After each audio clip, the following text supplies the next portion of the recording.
Hey guys, Zoe from Ignite here. Welcome back to another video. Today we're going to be doing a summary of A Midsummer Night's Dream.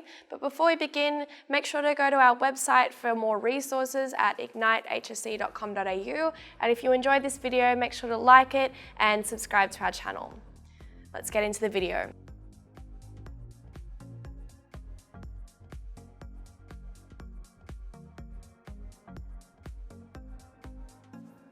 So today we're going to be looking at a summary of A Midsummer Night's Dream. So within this video, I'm just going to explain a little bit about each act and what you can kind of expect from the text. So Act 1 kind of introduces us to the key characters, I guess, in the text. In Act 1, Scene 1, we're introduced to the Athenians, and ideas about the complications of love and its unbalances are explored as you're introduced to Lysander, Hermia, Helena, and Demetrius. So Lysander and Hermia are sort of in the early stages of love, and it very much looks at infatuation. And then Helena and Demetrius are in situations of unbalance, where they're both in relationships of unrequited love, and Shakespeare kind of explores how there's a distinct break between the eyes and the mind, or appearances and reality, in what we expect from love. In this act, we're also introduced to the mechanicals and the movement of the Athenians to the woods from their civilized Athenian lifestyle is kind of foreshadowed. So then in Act 2, we're opened with the idea of the fairies in the forest. So it's a very significant shift from the civilized Athens to the more chaotic supernatural fairy forest. So in this act, we're introduced to Oberon, Titania, and Puck.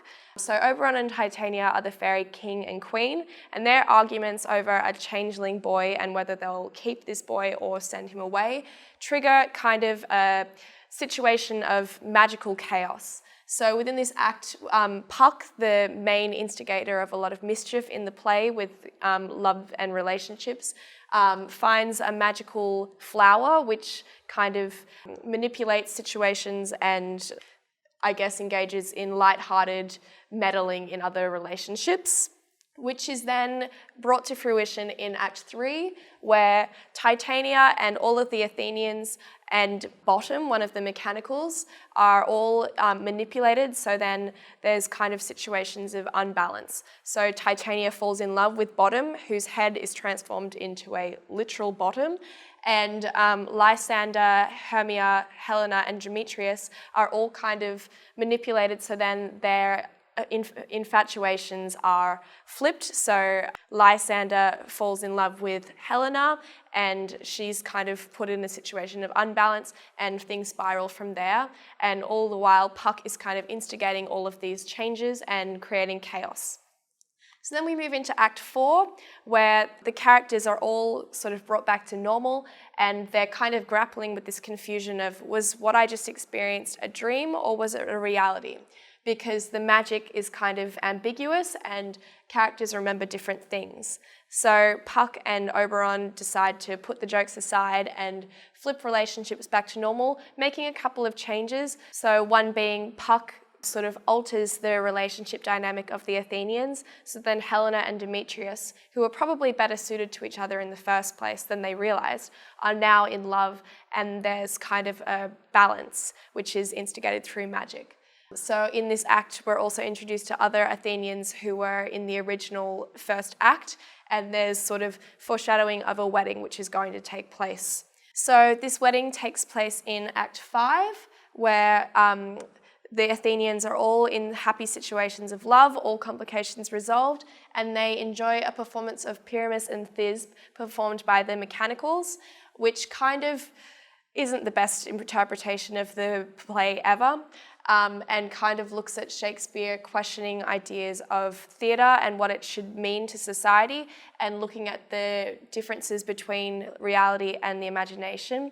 And then the act closes with Puck kind of blessing all the new happy couples, and then he ends the act addressing the audience directly and sort of throws us into question about whether what we experienced was real or whether it was just magic and a dream. So that's kind of a wrap-up of the play really quickly.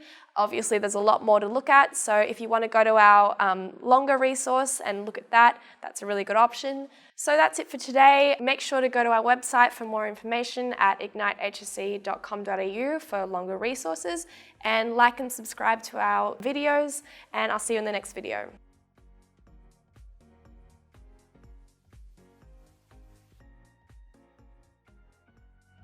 Hey guys, thank you so much for watching. If you do like the content, subscribe to our channel and we'll have more videos coming your way.